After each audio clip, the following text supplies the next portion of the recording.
មន្ត្រីជំនាញគួរចាត់វិធានការបែបណាចំពោះការដ្ឋានអាជីវកម្មកាយយកខ្សាច់មានម្ចាស់ឈ្មោះរស់ចន្ទ្រានោះខណៈប្រជាពលរដ្ឋស្ទើរតែមួយភូមិផ្ទុះការតវ៉ាមិនឲ្យធ្វើសកម្មភាពបន្តទៀតស្ថិតនៅចំណុចក្បែរវត្តពន្លាជ័យជាប់ស្ពានព្រំប្រទល់ពីខេត្តនៅក្នុងភូមិថ្នល់កែងឃុំក្បាលទឹកស្រុកទឹកផុសខេត្តកំពង់ឆ្នាំង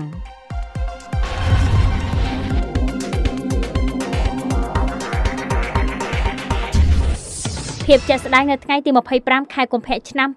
2023ប្រជាពលរដ្ឋជាច្រើនគ្រួសាររួមទាំងលោកស្រីមេភូមិផងដែរបានត្អូញត្អែប្រាប់ឲ្យអង្គភាពសារព័ត៌មានយើងដឹងថារាល់ថ្ងៃនេះពួកគាត់មានការព្រួយបារម្ភខ្លាំងណាស់ទៅលើការដ្ឋានបូមខ្សាច់មួយកន្លែងស្ថិតនៅចំណុចក្បែរវត្តកោះពន្លាជ័យជាប់ស្ពានព្រំប្រទល់ពីរខេត្តគឺខេត្តកំពង់ស្ពឺនិងខេត្តកំពង់ឆ្នាំងដោយទីតាំងការដ្ឋានស្ថិតនៅក្នុងភូមិថ្នល់កែងឃុំក្បាលទឹកស្រុកទឹកផុសខេត្តកំពង់ឆ្នាំងដោយមានម្ចាស់ឈ្មោះរស់ចន្ទ្រាបានធ្វើសកម្មភាពយកគ្រឿងចាក់ជីកកាយយកខ្សាច់ពីក្នុងអូមកចាក់គោក្បែរនោះទាំងយប់ទាំងថ្ងៃបណ្ដាលឲ្យមានផលប៉ះពាល់នឹងទុកកង្វល់របស់ប្រជាពលរដ្ឋនៅក្នុងភូមិឃុំខាងលើទី1គេសង្កេតឃើញបាក់ដីក្បាលស្រែចម្ការរបស់ពួកគាត់នៅតាមបណ្ដោយស្របមាត់អូបានបាក់ស្រុតបណ្ដាហើយមួយវិញទៀតពួកគាត់ខ្លាចបាក់ស្រុតរងការខូចខាតស្ពានដាច់ម៉ាឡេដែលពួកគាត់ក៏ដូចជាអ្នកធ្វើដំណើរឆ្លងកាត់ពីកំពង់ឆ្នាំងឆ្លងទៅកាន់ខេត្តកំពង់ស្ពឺព្រោះការដ្ឋាននេះបានធ្វើសកម្មភាពបូមកាយនៅជិតស្ពានពេកហើយសប្តាហ៍ថ្ងៃនេះពួកគាត់បានសង្កេតមើលស្ពាននោះហាក់បីដូចជាមានការទ្រុឌទ្រោមម្ដងបន្តិច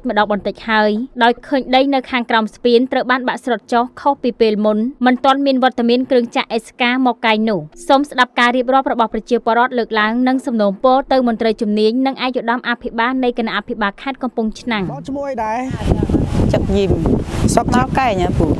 ហើយឈប់កាយអីពូបាក់ដល់ស្រែដល់លែងស្រែដីខ្ញុំអីធ្លាក់លបងធ្លាក់អីអស់ហើយពូខ្ញុំលែងឲ្យកាយឲ្យ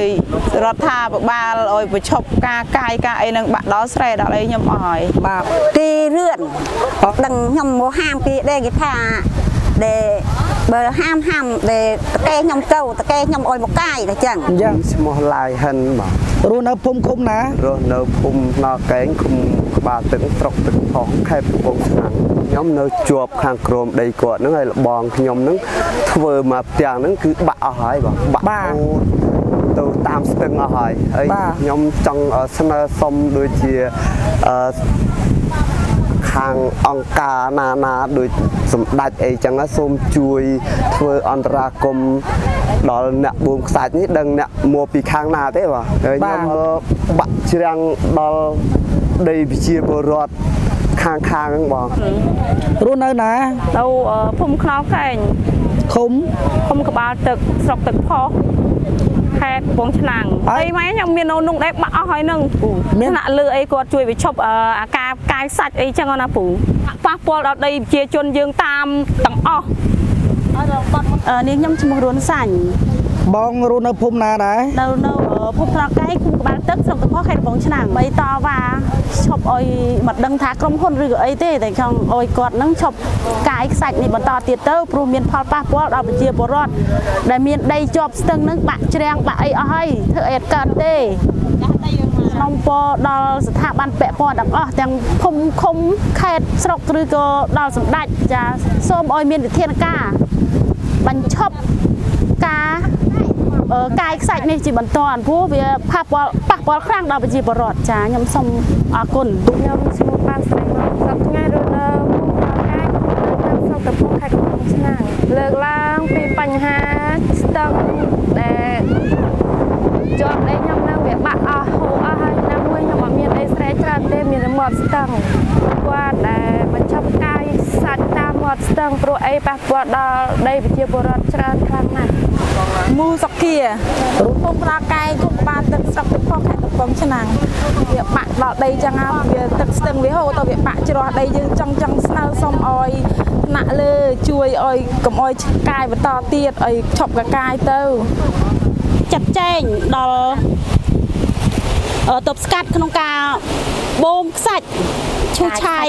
កាយខ្សាច់ឈូសឆាយកាយខ្សាច់នេះសូមអុយ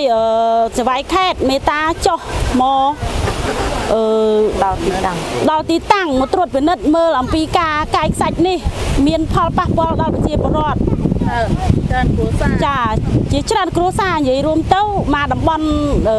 ខាងមកជួមកស្ទឹងនេះទាំងអស់ចា យោងតាមប្រជាពលរដ្ឋជាច្រើនគ្រួសារស្ថិតនៅក្នុងភូមិឃុំខាងលើសំណូមពរឲ្យអ្នកសារព័ត៌មានជួយផ្សព្វផ្សាយបង្ហោះឬសរសេររបៀបណាឲ្យដឹងដល់ថ្នាក់ខេត្តក៏ដូចជាឯកឧត្តមសុនសវណ្ណរិនដែលជាអភិបាលនៃគណៈអភិបាលខេត្តកំពង់ឆ្នាំងនិងលោកប្រធានមន្ទីរបរិស្ថាននិងមន្ទីររ៉ែនិងធម្មពលជាពិសេសនោះថ្នាក់ក្រសួងលោកបានជ្រាបជាព័ត៌មានពីការបាក់ស្រុននិងផលប៉ះពាល់ដល់សម្បត្តិសាធារណៈរួមគឺស្ពាននិងកម្មសិទ្ធិឯកជនផងដែរមួយវិញទៀតពួកគាត់បានលើកឡើងថាអូននេះជាប្រយោជន៍រួមគាត់ធ្លាប់ដឹកគោឲ្យមកផឹកទឹកជារៀងរហូតមកដល់សប្តាហ៍ថ្ងៃនេះគឺមិនអាចសត្វឬមនុស្សមិនអាចចុះបានទេកន្លែងខ្លះបាក់ស្រុនរហូតដល់ 5-6 ម៉ែត្រក៏មានដែរយោងតាមប្រភពដដែលបានបន្តទៀតថាបានជាពួកគាត់សំណូមពរយ៉ាងទទូចដល់ថ្នាក់ខេត្តថ្នាក់ក្រសួងពាក់ព័ន្ធជួយអន្តរាគមន៍ព្រោះម្ចាស់ការដ្ឋានអត់ច្បាប់មួយនេះមានខ្នងធំណាស់ទោះមានការហាមឃាត់ពីអាជ្ញាធរភូមិឃុំស្រុងនិងមន្ត្រីជំនាញមួយរយៈពេលកន្លងមកនោះក៏ទប់មិនជាប់ដែរគឺនៅតែក៏ឃ្លឿនបន្តធ្វើសកម្មភាពដដែលទើបពួកគាត់ជាច្រើនគ្រួសារផ្ទុះការតវ៉ាសុំកិច្ចអន្តរាគមន៍ឲ្យជួយ